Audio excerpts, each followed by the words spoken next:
world where space and time are intertwined, one man dared to challenge the status quo. His name? Dayton Miller. His weapon of choice, a flute. But not just any flute. This instrument held the power to unleash the ether, a pervasive medium once thought to fill the universe. Miller, a physicist by trade, a musician at heart, discovered a harmonic resonance within the ether. He found that his flute, when played with precision, could manipulate this elusive medium. His melodies, a symphony of science, had the potential to shift the very fabric of reality. However, a sinister force lurked in the shadows. You started with Can I just finish a sentence? Thank you. Yeah, you started with an insult, man. All right, hello and welcome, lads and ladettes. We're going to go ahead and get into Celestial Theodolite update number 28. So there's been a recent presentation done by the Globe Coalition. So we're going to take a look at what was presented by them. And a lot of people are wondering, why we don't allow Jesse to participate in our presentations anymore. And we're going to go over exactly why here in a second. So to start us off, we're going to add some context to the presentation that was given on, I think it was Monday. It followed ours on a different server. I had Gally go and record it because Jesse wasn't able to record it himself. So we got the recording of it, which we'll post on YouTube here in a bit. But we're going to watch some segments of it that I have timestamped, where we're going to present our counter arguments or show where an extreme error was made. Let's just say that. So contextually, right, when we watch this video and go through the arguments that are going to be presented, it's going to be asserted that there's no indication of what these cells mean. That it's impossible to tell, yada, yada. So I just wanted to, here's a link to this. This was 3 days before his presentation was given, and all the cells in question were identified, and he was told exactly what they were. And then he goes on to do a presentation to strawman all of that and do his own thing. So we'll get into that, but I just wanted to show for contextual clarity where everything was at. And an important thing in here is that clarifying what H4 and H12 are. These are the errors, or the intersection difference between the true position and the predicted elevation of the mountain peak. So for the example for flat Earth, we take the true position of the mountain peak minus the true position of the star at the peak minus the altitude of the peak, and we get this intersection difference. So it comes out to be 0.03 degrees, which converts into degrees, minutes, and seconds. It's 2 arc minutes. And you can also convert that into meters. So when we convert that back into what the meters would be over this distance for 2 arc minutes, it comes out to be 30 meters. And you can also convert it into time to see how long it would, or like if you were to say, how long will it take for this star to traverse 2 arc minutes? It'll take 11 seconds. So we have everything broken down into decimal degrees, minutes, and seconds, meters, and hours, minutes, and seconds. So for the flat Earth predictions, these are all predicated on referencing where the star is with respect to the mountain peak. And as we know, this has been said, you can't do that. We don't agree with it, yada, yada. But then later we'll see these exact angles used to try and verify the globe. So we'll get into that now. An extremely important concept here that Piezo pointed out in this was that you're using a straight line assumption with plain trigs to try and get the globe results for the mountain. And it was stated, why wouldn't I do that? And if you guys recall back to previous Cell Theo episodes with the does alpha equal alpha, which is the angle from the observer, does that equal the same angle as the star or from the peak to the star? Yeah, and the answer is yes. And then it was asked, does alpha equal alpha on a globe? And the answer is yes, but at a different time. There's 2 different timings for the geometric alignment for what's predicted. So what the globe predicts for an elevation of a mountain peak is given down here, derived entirely independently off of central angle theorem, which is all facilitated down here. So this is what the raw geometric globe would predict for an elevation here. And yeah, that's how everything is separated. So all of their stuff, everything that we derive based off of the globe occlusion timings is down here and denoted by this this thing right here, which is called the first sign of Aries. It's the Aries horn.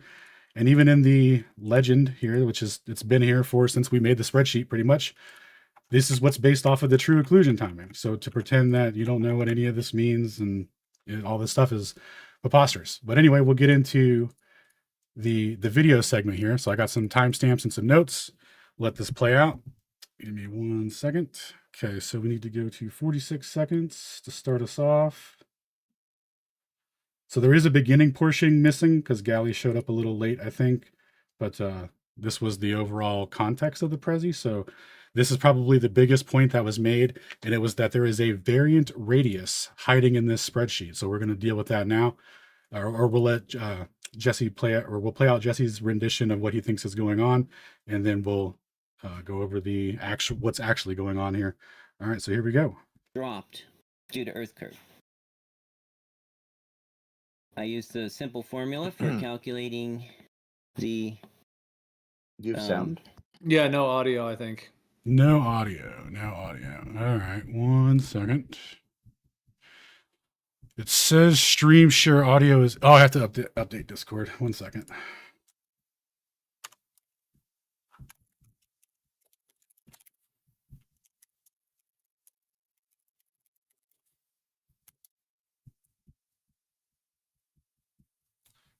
All right, inshallah that worked. I will be right back. My apologies.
Sorry about that. Almost done here.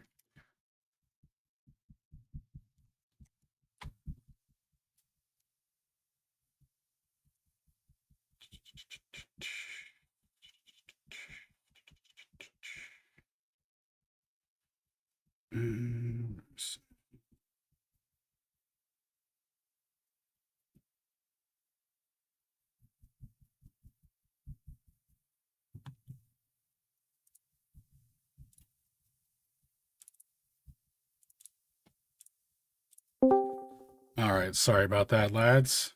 Should be good now.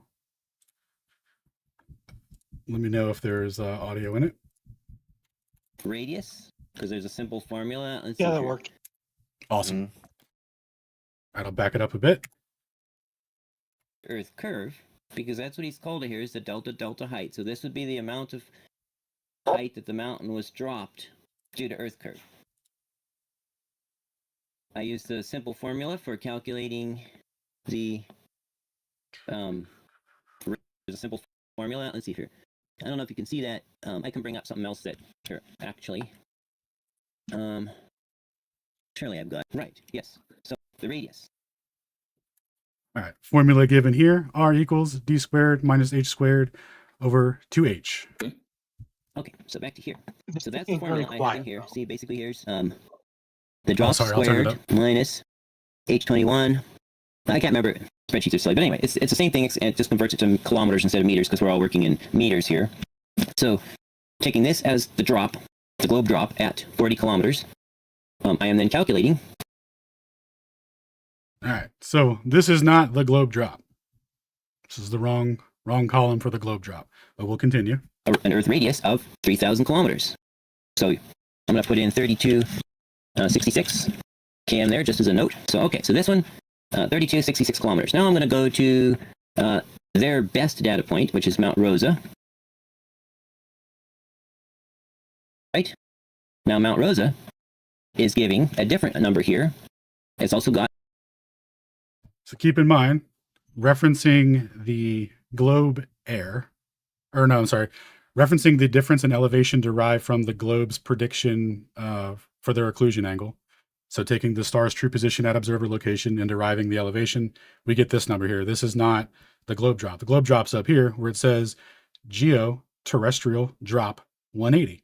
But anyway, he goes on to go through various peaks using the incorrect h for his equation, which gives the wrong radius, because this is this equation here, this r d2 over, or this d2 or d squared minus h squared over 2h will solve for the radius in the same way that because the central angle and the half central angle are related. We've talked about this many times in the recent prezzies.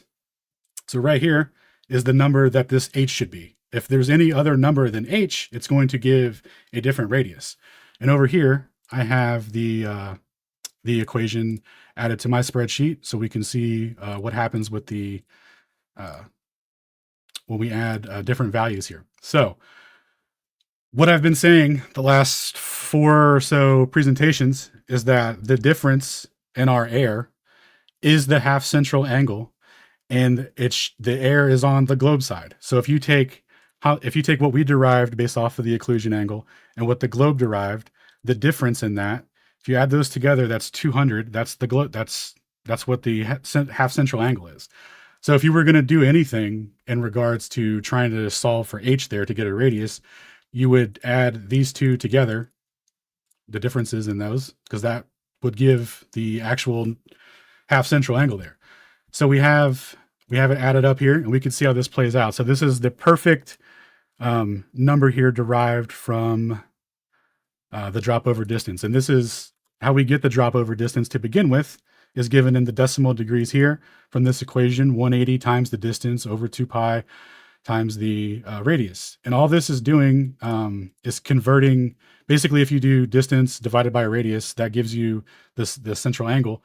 But this is just the 180 times the pi stuff is just giving it in decimal degrees. So instead of being in radians, it's in decimal degrees. And then the same is done here for the 360 for the full celestial arc.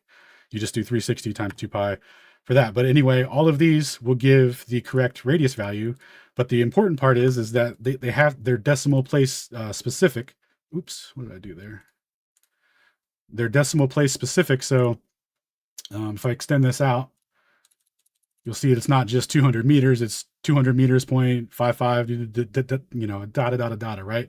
So you have to be all the way down to like the 8th decimal point to get the exact radius value. So when we use the equation, given r equals distance squared minus h squared, which is the drop, over 2h, when we enter 200, we get Earth's radius. And then we subtract this number here from Earth's actual radius, the one that we use here, and we get this number here. So we're 260 meters over, but that's using, you know, it's an approximation, whatever.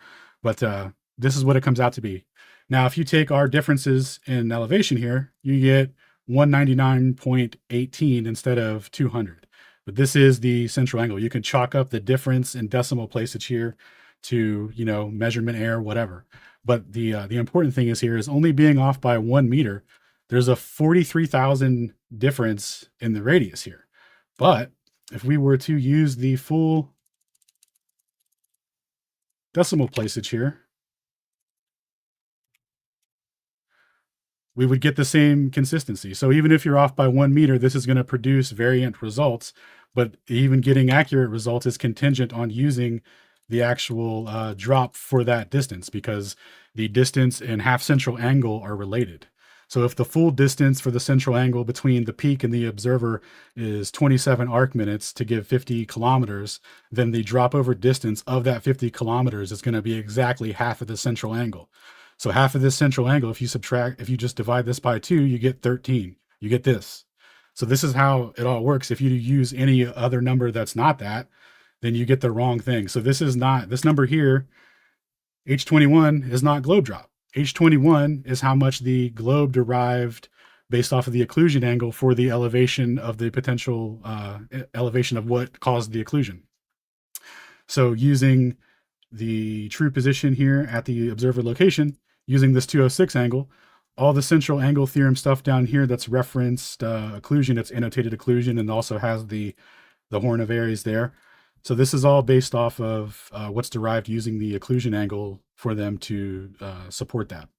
So this is why they're off.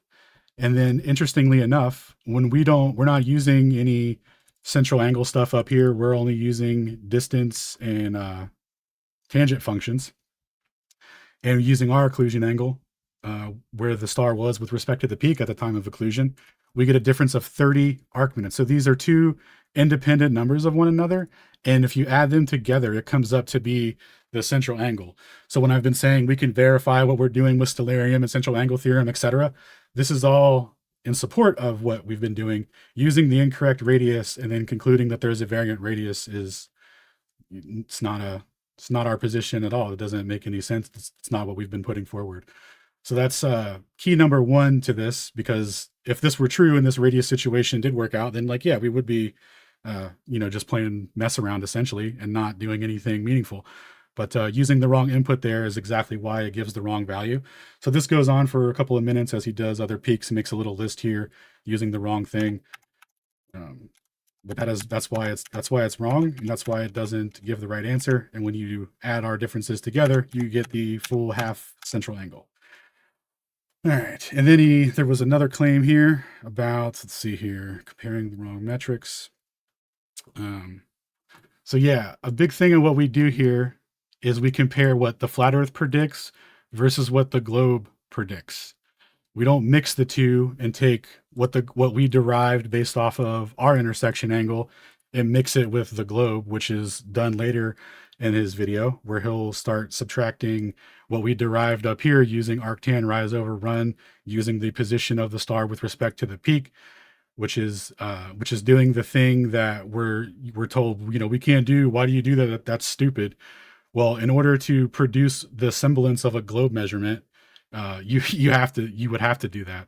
So in the cases where what we derive is taken and subtracted from what the globe is predicted geometrically, and keep in mind this isn't based off of occlusion. These all the perfect globe stuff is not based off of occlusion. It's done to make sure that the math is correct and we're not strawmanning the globe. Because if we were doing any of these functions wrong, if any of this stuff was all wrong, then the numbers we get here would be wrong.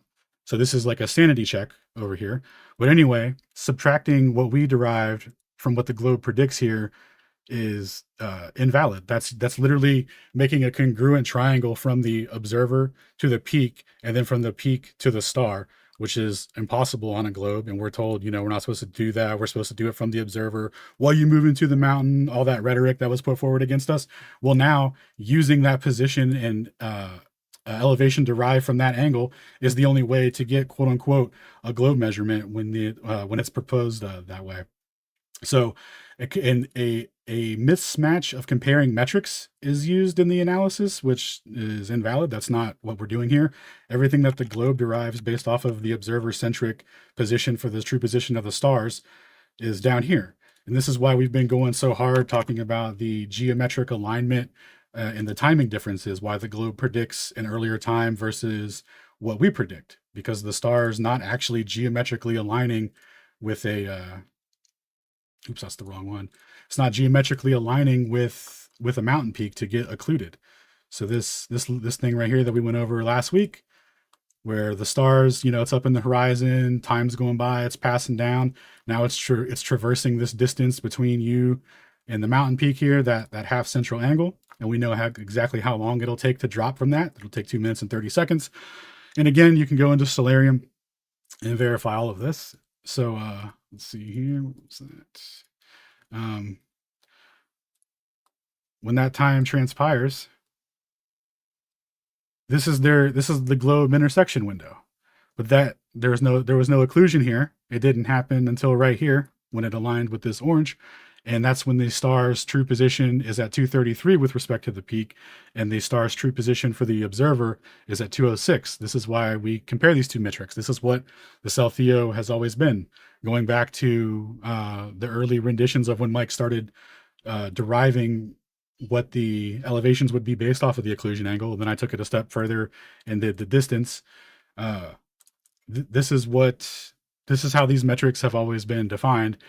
And it's presented later in the presentation that this is like a revelation and some sort of sleight of hand trick that we're doing by comparing the globe to what the globe predicts and comparing flat Earth to what flat Earth predicts and not mixing the two. There's a specific reason why we don't do that. So I think we've covered a lot of the preliminary errors that go on in the spreadsheet and why the mix matching of the two gives precarious results. It's because they're being mixed. The two methods are being mixed. It's the same method really, but it's just the observer-centric position versus the mountain peak position are being mixed up together and then compared, and then it's being called globe. You mean mixing a regular theodolite with a celestial theodolite over and over again? I see. Not dissimilar from that. So let's see. Let's go to 843 here. On the globe, well, they used a This is where I went over the comparing wrong metrics. We already went over that one. Let's see. Assume globe air, the effective radius. Let's go to 956. effectively changes from 2 kilometers up to 10.6 kilometers. And I think we all know that it's more around 6,000 kilometers. I mean, All right. This was still regarding the variant radius that we went over. Sorry. There were so many references to that. I had to timestamp them all to go over them, but I just broad stroked went over it. So see, they're changing the radius. Oh yeah. So it was asserted here at 1 hour and 27 minutes in. Let's see. 127 towards the end. Well, that can't be the right timestamp, is it? so That's the literal end of the video. That doesn't make sense. I wrote the wrong timestamp down for that one. All right. Well, sorry about that. But at one point in the presentation, I wrote down the exact quote. It says, they're changing Earth's radius with one formula dynamically that changes the radius based on the circumstances to make a number which will always be greater than the FE prediction in their method. Well, no, it's always the same thing. So the driving force of the formula, like what computates this, right? All of this is all based off of what the globe actually predicts down here. And there's no effective Earth radius dynamic formula thing. That's preposterous. Like when you go over these formulas, this is just central angle stuff. This is so this formula here, right? All this is doing, got some, where's my diagrams? 1 second. Okay, right here. So from our central angle stuff right here, make it bigger. Oops, actually we'll use this one.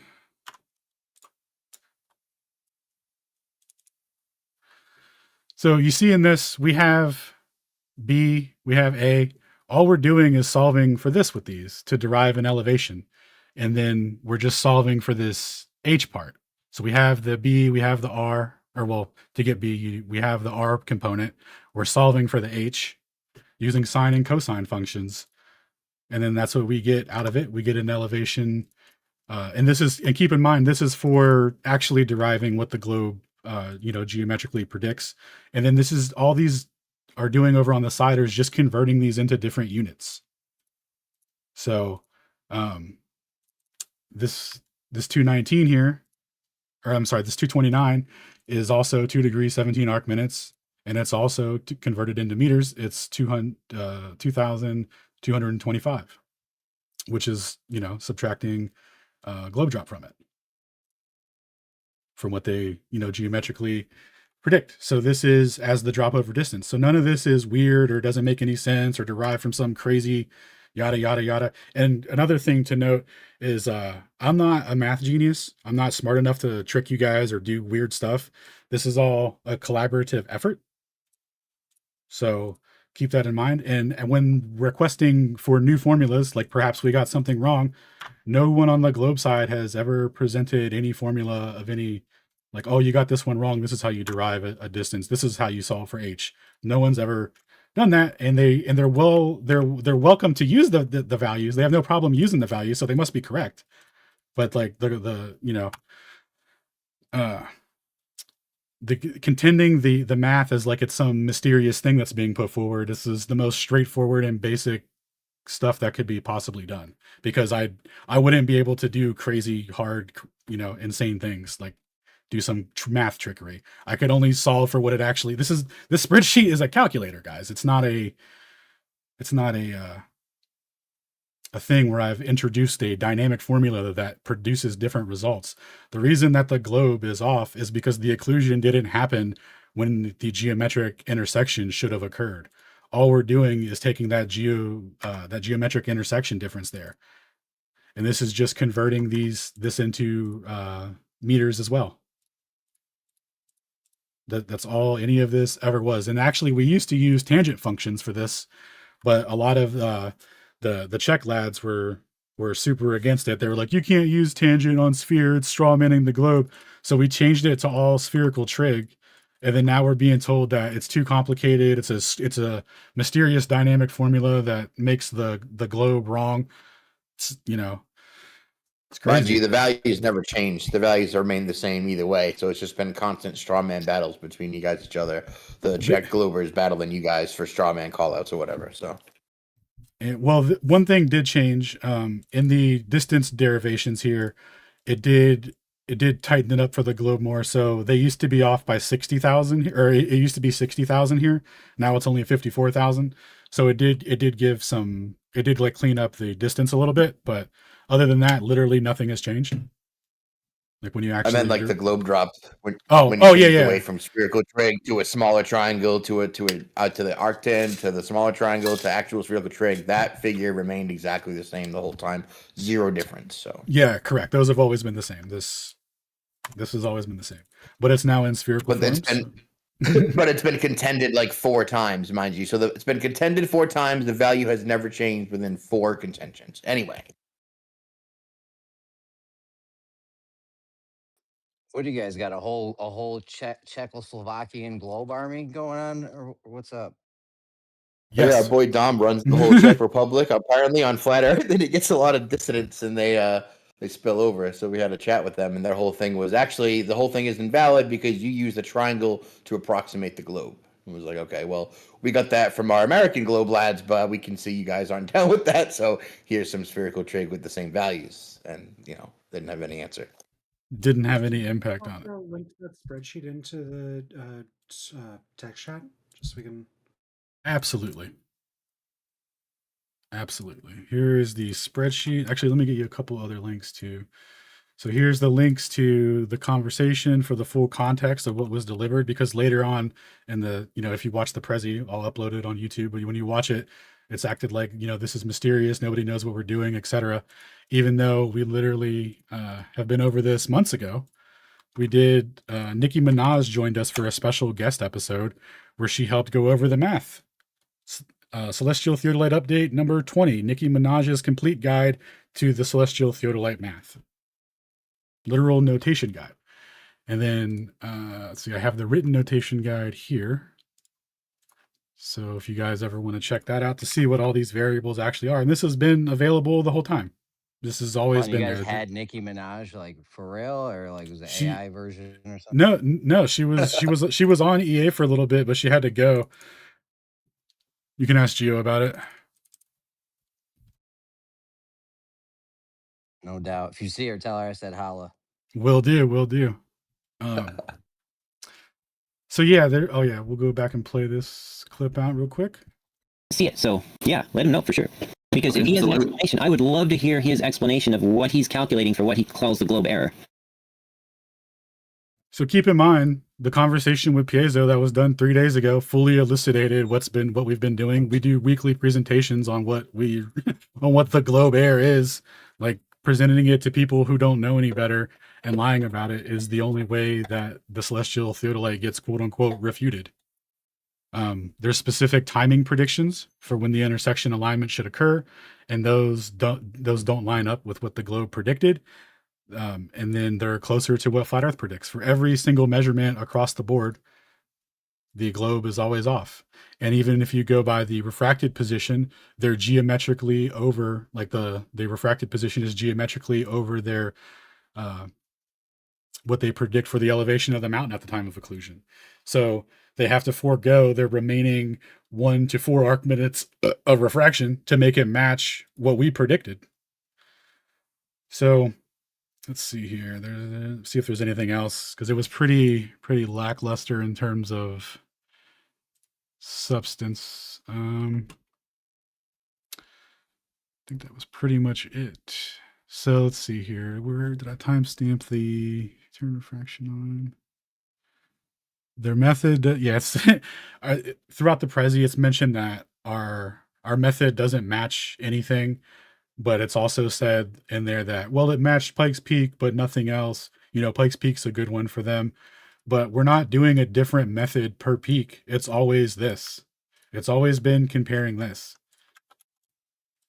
So when we do the same thing, moving on to these, we're analyzing the intersection difference from what we predicted versus what the globe predicted, deriving elevations based off of their occlusion angle for the observer, for their geometric, quote unquote intersection that they missed by a minute 16.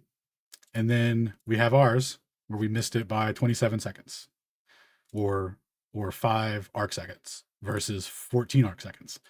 And this trend continues in perpetuity. So this is what the argument's always been. It's not a revelation that they're comparing a different thing. There's a separate celestial theodolite. Same exact method. We're deriving one for what the globe actually predicts for the observer. You guys don't want to use the mountain peak. That's fine. That's our mountain peak. We'll take it.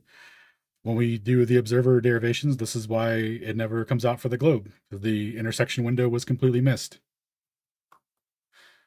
And then we get into how eclipses and other astronomical occultations are predicted. So like the moon intersecting stars, the actual eclipses, etc. Those are all done referencing the true positions of things, the unrefracted positions. Refraction will affect the measurements. It will affect the angle and the time in which you see things. That's, we opened up most of our prezis showing the intersection difference when there's no medium versus a medium.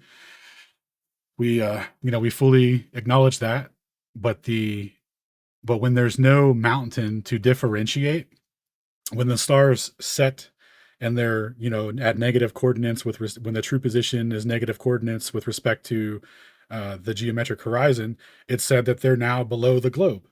Like, for example, in North Peak, this star is supposed to be 12 arc minutes below the globe, but it's being refracted up 23 arc minutes. But then, and if there was no mountain there, they would be content to just, have the full 23 all the way down. Because like we've played out in Stellarium here, when you lower a star's true position below the horizon, it gets refracted more and more, and they get more lift. So if you're ever able to see the star low at the horizon, the explanation is just the refraction lifting it up 1-to-1, because that's what it would have to be. But instead, they end up cutting their refraction short 2 arc minutes to match our time, to say that it lines up with the globe. So this is what's being done here to try and refute our position, and none of it is consistent. It's always a mixed bag of like mixing our measurements with theirs, doing weird things and making assertions using the wrong variables to derive a radius, etc. There is no actual way to make this time, the actual time of occlusion, match the globe time unless the Earth was actually a globe. That'd be the only thing that would fix this, guys, is if this drop over distance from this central angle based on the distance between the observer and the mountain peak here, if this curvature were real and removed 200 meters from this mountain peak, this would be the time or thereabouts of the occlusion. It might be 11 seconds off. Our errors would be the opposite. So I added this as well, a couple of spreadsheets or a couple of weeks ago, but this has been here, the offset fix. So you could actually see what it would look like down here if the globe hit their intersection window, if they weren't 11 seconds off and it actually lined up. Now, obviously it would be off by 2 arc minutes, like we're off or whatever, but just for clarity's sake, if we switched them, right, they're now deriving the correct elevation, have no elevation error, have no distance error. Now, obviously they would be off by 2 arc minutes, so there would be some slight error, but it would be reversed. So that is what, and like in the same, if we changed ours, we would have perfect numbers. But the total of our difference and what we derive based off of occlusion timings is the half central angle. So if you subtract this right here, the star's position at the peak from the star's position at the observer, you will get 27 arc minutes. You will get that full central angle. Half of that central angle is 13. We are absolutely crushing it on steel manning the globe. All of our stuff is consistent and verifiable in Stellarium. And that's why we included these time checks here. It makes it easy to understand and comprehend the timing difference because the angles and whatnot can be a little abstract, but everyone understands, you predict that this happens at this time versus happening at this time. You can get into the what and why, here into the math, but the actual timing predictions, because time equals angle in celestial navigation, etc., are all verifiable through this. So this is why the spreadsheet is laid out like this. And then the refraction analysis is down here. Let's see. I think that's pretty much all I have to say about this. If there are any questions from people who are invited to the Celestial Theodolite presentations, please go ahead.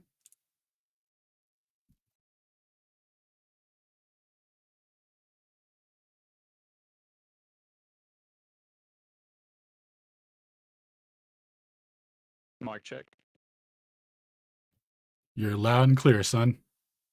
Yes. So it's being argued right now in the chat that the globe model includes refraction. We have a special refraction section here that shows that they're 7 seconds off their prediction, still geometrically above the peak. The celestial theodolite is only refuted in rhetoric. Like, it's not refuted in actual data. People will just make claims in the face of it being on the screen on the spreadsheet and fully incorporated for months. We even did a refraction episode where we covered all of that as well. Let me see if I can find it for you guys, because I know sometimes people might miss an episode. Some of them are kind of long.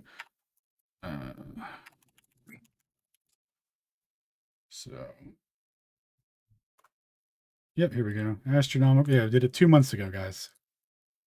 Now, when we talk about, we don't care about refraction between us and the mountain, right? That's because refracted images don't cause occlusions. The light rays do not converge to the apparent image, so it's not going to cause an intersection. It's not going to block any light from it. We open up all of our, well, not all of them, but we've been opening up our prezzies with demonstrations showing that. No one has shown a demonstration that shows the opposite. This has been going on for almost an entire year. It can't be possible that I come here every week for an entire year and present the same things and people argue against the demonstration but don't have an actual demonstration to back up themselves. So I reject the premise that refraction solves anything here, because you'd still be geometrically over what you physically predict. So you would still need more time. There would be no intersection for the light ray and the mountain peak. So that's a non-answer. It's consistently closer, and we can predict ours with no refraction, the same way that eclipses are predicted. And we've got multiple refraction formulas down here to account for astronomical refraction. We take the stellarium difference here from true position from apparent, which gives us a nice solid 12.42 here. And then we also have Settlemans and G.G. Bennett's formulas here for supplemental, reference. Nothing what we're doing is straw manning the globe. There's even a terrestrial intersection one for funsies here, so we can see what the intersection difference would be if you add terrestrial refraction to it, if it could hypothetically cause an occlusion, and it still ends up being over in pretty much every case. But yeah, it's all in there. It's all the same stuff. There's no variant radiuses or anything like that.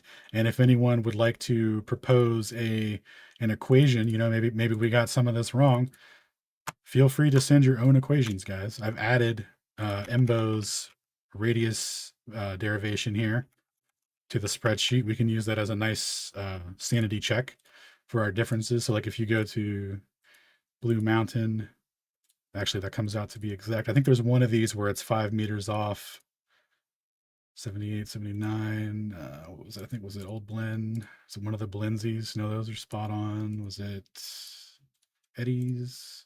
Yes, in this one, there's a 5 meter difference here, so it looks like egregiously off or whatever. But I mean, this is all following our thing. I would say this is instrument error or whatever for it to be 5 meters off, because it should be exact or whatever.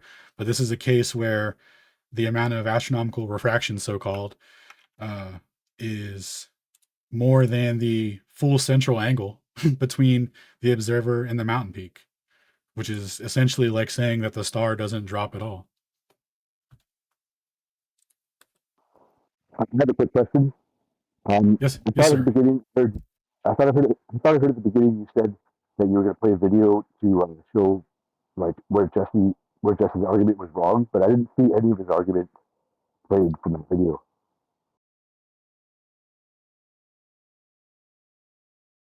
Yeah, right here at the beginning is where he made the bulk of his argument, which was the variant radius comment, and he was using the incorrect h for the value here, which doesn't derive the correct radius.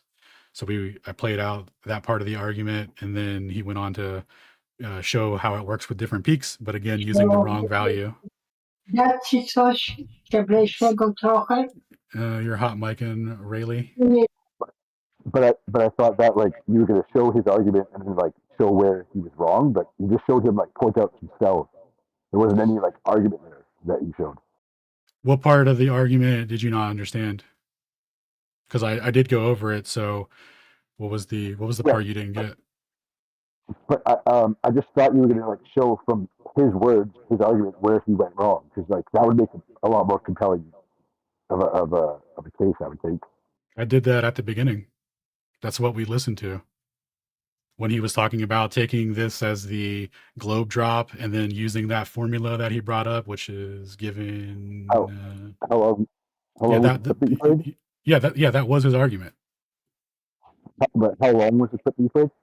Your mic is you're either too close or too much boost. You're hard to understand. How long was the clip that you played? I don't know, about 2 minutes or so. So that his entire argument was in a 2-minute clip?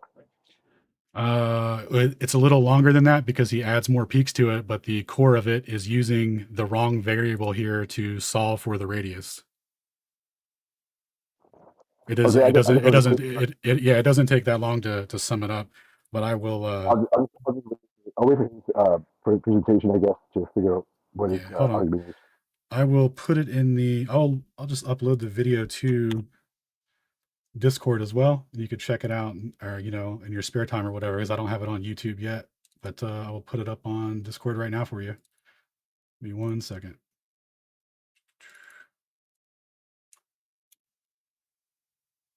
It'll be uploaded in about a couple minutes. And then I have also with it, you can check this. This is the context guide.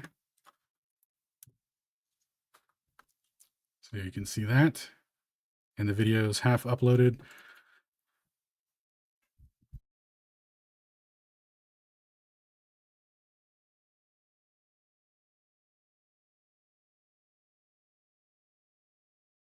Yeah, I got a bit of a question, Alan, but I'll wait until you guys are done there.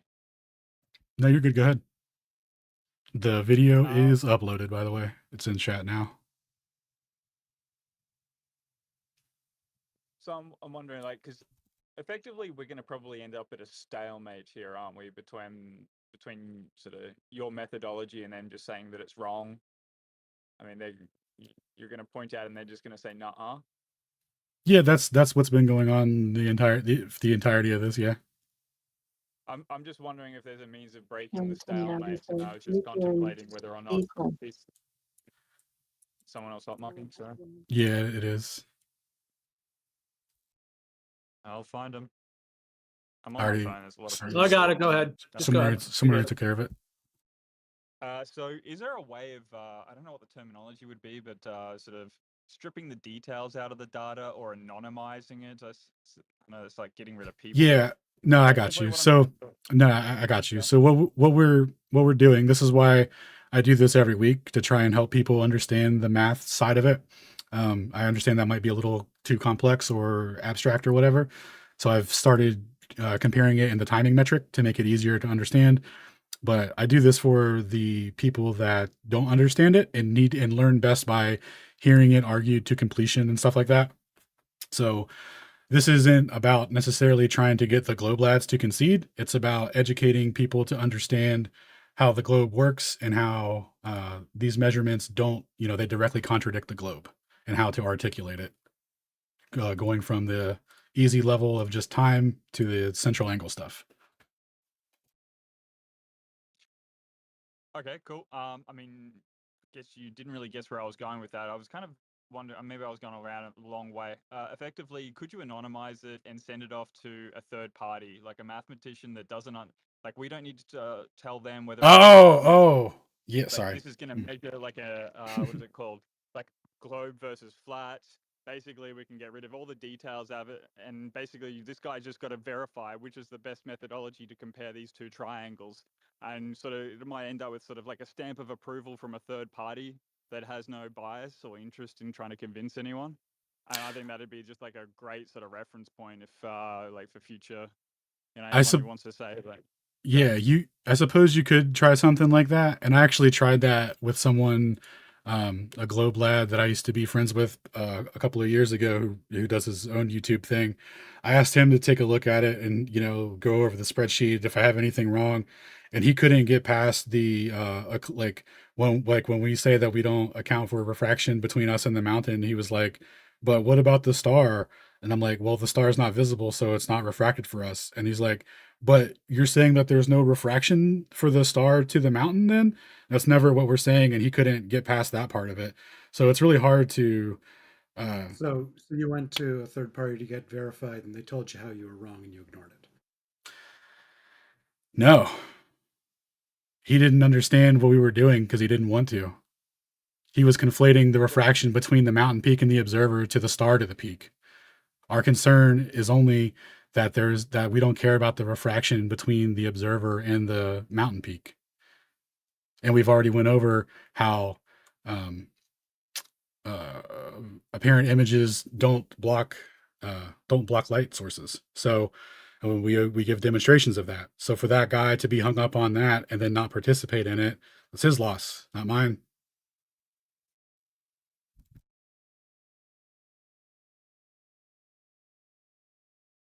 Sorry, is this where generally this contention of the formula is being held up? This idea, like the globe lads are trying to squeeze in some sort of alternative interpretation of whether or not you should account for refraction between the observer and the mountain, like terrestrial refraction. Are we calling that, or? Yeah, that would be some of the globe lads' contention. Others haven't even made it that far, and they're just focusing on the astronomical part of it. But the ones that have let go of that, or no, I said that backwards. Sorry. The ones that have let go of that one are, if you just analyze through the astronomical refraction, they're still off, and if you do it with terrestrial, it still ends up being off. So it doesn't end up helping in any case to use the refracted position for them, because if they're geometrically over the object that should be occluded, then how could it be occluded? That doesn't even make sense. Especially in the case where if there was no mountain, they would be fully content to say that any amount of refraction necessary to explain why the star is still visible is an acceptable amount. So refraction has been the go-to answer for everything, and in this case, refraction helps them not at all. And then to further understand the process of occlusion versus an apparent position, this eliminates the ambiguity between simply just looking at an object at the distance and it being lifted up, or changing in position and going, oh, that's just due to refraction lifting it up. This removes the ambiguity of the two. So even though we incorporated it, it still doesn't help them, but I guess it makes them feel better to say that we don't account for it or something. I don't know. Yeah, I was battling Ruhip about that one the other day, but yeah, cheers for that answer. Yeah, no, he just hit me with that the other last night. Actually, he was saying how it matches for Pikes Peak because they predict 219 for the elevation with refraction. So if you add 2 arc minutes of terrestrial refraction, which is shown here in cell B17, if you add that to F11 here, this would be 219 something, and the refracted position is damn near almost 219. It's 218.51, which is basically 219. So they try to use that to say, like, oh, that lines up there for that, but again, that doesn't cause an occlusion, and then that will ultimately end up conflicting with other peaks. So if you go through that and play it out for all the peaks, well, here they're still over. Still over. It only worked out in that one, or like in a few instances, and I went over that in the Prezi from 2 months ago when I went over refraction and the components of it. So it doesn't like here it's pretty close for this one, but it's inconsistent with the other ones. So it's clearly not the mechanism, but it's all that can be held. It's all that can be held onto to try and have the semblance of an argument or a position.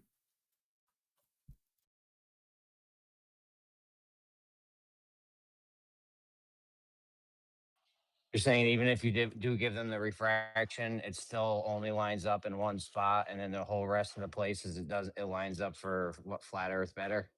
Yep. Yeah, they're still geometrically over, except for like a couple instances where it's where it's close. I think at Pikes Peak, like I said, it's close, and then the Cheyenne one that we were just looking at, it's only 3 arc seconds different, so that's pretty dang close for the appearance. And then we can keep going. We can just look at them all real quick. So here they're off by 20 arc seconds. That one's pretty close. Mount Rosa. What would you attribute that variability to? Like Mount Rose is close. Actual optical conditions, like actual refraction differences. Like, are you talking about the reason like we're off or whatever? Well, I mean, I expect us to like there is always a tolerance issue, right? I'm just wondering why sometimes they're like a little bit like you're usually closer, but sometimes they're a little bit closer than what you like. So there seems to be this variability going on. Well, that has to do with the amount of terrestrial refraction at the location, for one, but two, they're only closer in apparent intersections, which don't actually cause an occlusion. So they're actually only closer in like a fictitious way that doesn't actually cause an occlusion. So like the actual, like the best benefit of the doubt that they could get would be physical intersection with the peak and the astronomical refraction amount, because that's what's actually going to cause an occlusion. The mountain being refracted up for the observer isn't going to cause an occlusion. So they're only closer in a scenario where it's literally physically impossible for it to actually have caused the occlusion. So that's not, I don't consider that being, quote unquote closer, but mathematically it's closer, but mechanistically in physical reality where the light rays have to get blocked by a physical source, they're still off by 2 arc minutes, or depending on the peak or whatever, but they always predict that they're geometrically above it.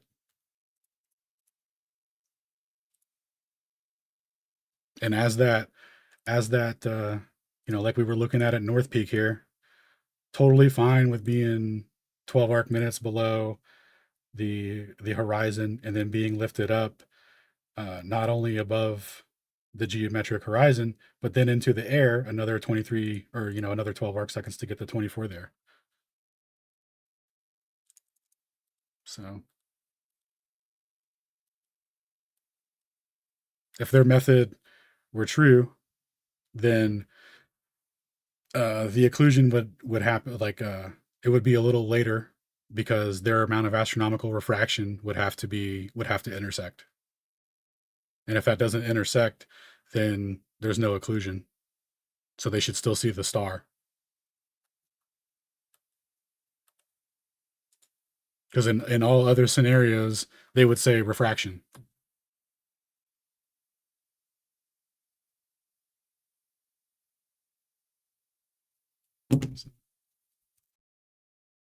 So that's where we're at with it, gentlemen. We're making mini eclipse predictions based off of the geometric intersection for what the globe predicts versus what flat Earth predicts. In the globe model, the stars are physically changing in elevation because this ball is rotating. Or you could look at it as a stationary ball in the sky moving. But either way, the curvature is creating the elevation difference physically to make these conceptual model of the celestial and terrestrial sphere be merged together. The reason that the full central angle drop of the star from peak to observer here is 27, and that's the same amount of distance as an arc length to create the, we'll use Pike's Peak because that's my home base for reference.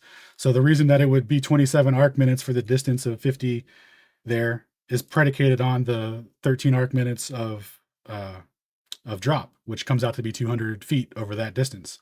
Like these all work together to create a physical difference in elevation for the mountain to the star.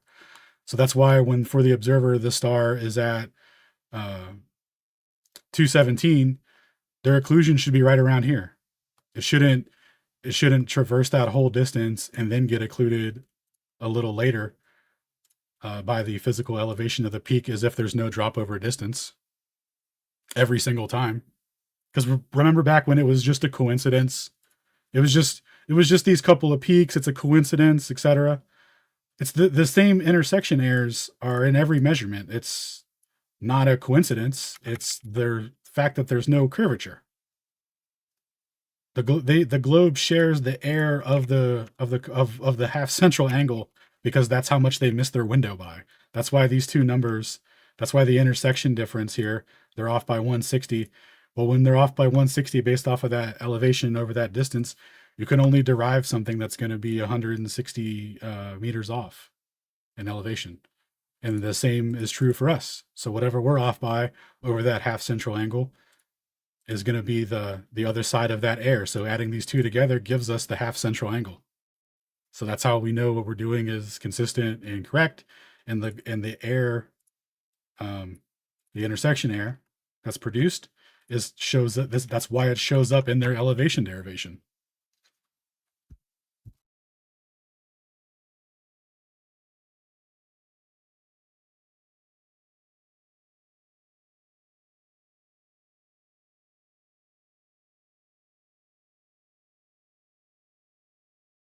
But yeah, everything we've done is public. We recorded every episode we do. Spreadsheet's been public the whole time. Notation guides have been provided.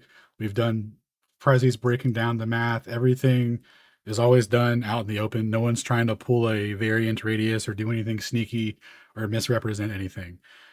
It's even been communicated to the person who made the presentation, what the correct variables were, and that was all ignored in favor of why shouldn't I use plane trig to the mountain based off of that occlusion angle to derive what what I need for the globe. It's like, because that makes you a flat earther, dog. You're a flat earther if you do that. All the globe stuff is down here. I have a question. So go ahead. What's the with this method that's being done? What's the official thing? What's the official refraction being done for FE? Is light bending up or down, and like that? Yeah, what is it? We don't even calculate it. We're only interested in the geometric intersection. Whatever the refraction is whatever it is. I would be content with saying that the measurement difference from our intersection here is actually due to refraction, but I have no way to substantiate that any more than the globe does with the computational formulas that they use to assert how much refraction is needed to explain why the star is that much out of position. But that would be my guess, that the actual refraction is present in this intersection difference. Okay, that's fine. But refraction, there is room for, on the FE side, there is room for refraction, right? It's not denying refraction. We've never denied refraction. I got you. Okay, yeah, I wasn't saying you guys did. Thank you. That's all I got. Thanks. Yep, no worries. I got another question. Send it. When you guys say like globe math or globe prediction, exactly what model or math are they using? So yeah, so what we're using is central angle theorem, and we're using Haversine for the distances, and then like the fixed radius here. So like if you were to do like if if you were to reference like NOAA or something else for distances or whatever, they'll use like 2 different models for Earth radius and all that stuff to get, you know, a more accurate yada yada. But we just chalked everything up to using, you know, the perfect celestial sphere radius for that to get the distances, and then we have air bars for all of that as well. But it doesn't really change anything too much to use different distances.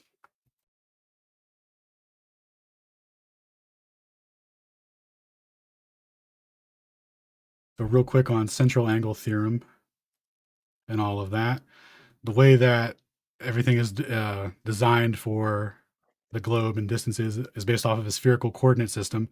And one of the cool things you can do with that is make an angle equal a distance. And then also angles are tied to time, especially in celestial navigation. So that's how we derive everything using central angle theorem. So just whatever this arc length is here, that's what we use as a distance. And then half of that is what the globe drop is going to be for that. So if you were to do like a bunch of approximations for this distance, I think I have some down here. So these are all in central angle form, but if you divide by 2, you'll get 200 meters on all these. So these are just different ways to approximate what Earth curve would be over that distance. And it actually turns out to be, over these distances, it turns out to be, God dang it, what the heck is going on? It turns out to be exactly, you know, what we've got with our stuff. So.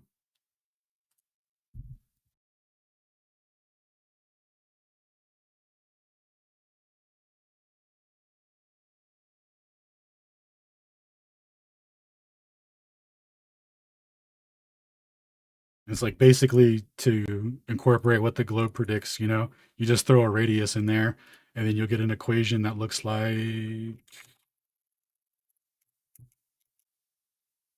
it's solving like something for this, where there's a radius here. The distance between these two is this arc length here. And this is how all that is being computed. This is how they relate angles to distances.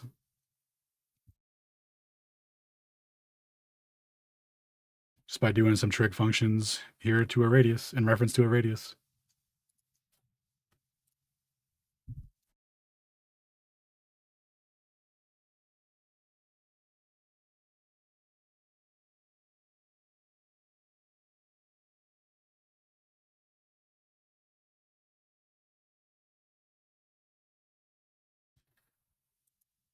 All right, we've been live for about an hour. Are there any further questions before we wrap for tonight?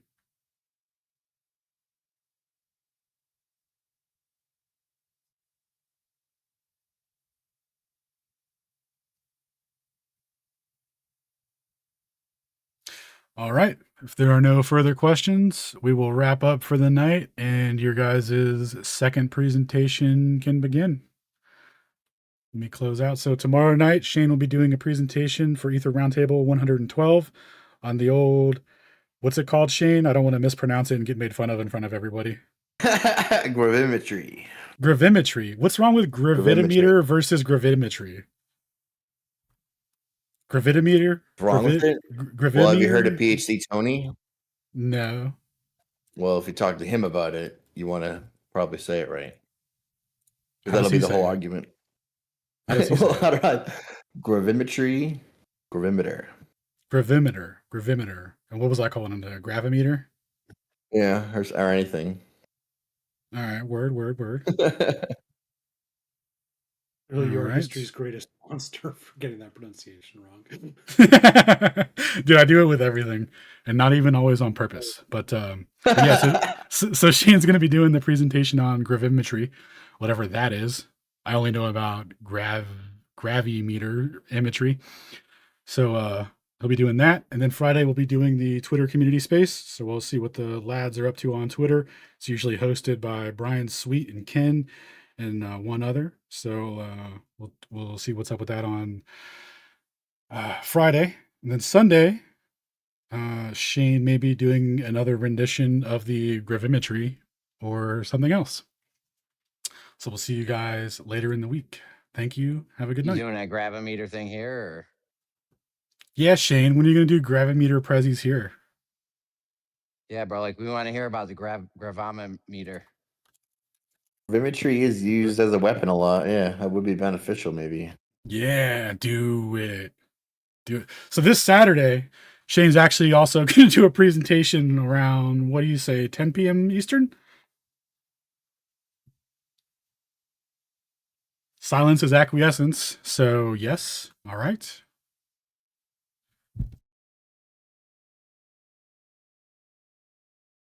So even I if got a last minute question. Yeah, so I see a question here about using perfect sphere math, even though it's not a perfect sphere. So the difference in the two models is about 20 kilometers, because they'll be like they'll either add 20 kilometers to the north or 20 kilometers to the south, depending on what they're, whatever they're deriving or whatever. So for our air bars, we actually incorporated plus or minus 10 kilometers to Earth's radius for our air bars or whatever. But if you use a different distance to calculate this, it doesn't matter. Like it doesn't fix the occlusion times and the angles and elevations, because the elevations are known and fixed. The only thing that would change is the distance to them, and it's not by an amount that's like, oh, now it's definitely a globe or something.